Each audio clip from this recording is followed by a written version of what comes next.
In front of me is POCO M3, and let me show you how to add photo to a contact on the following device.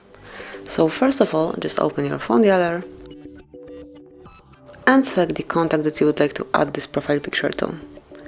So let me choose Team and click on Edit Contact.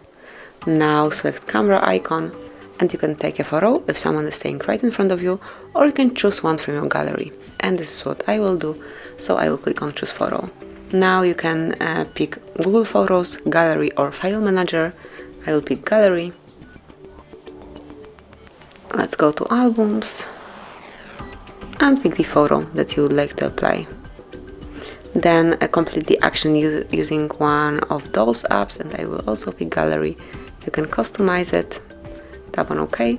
Once you pick the perfect format, tap on Save then.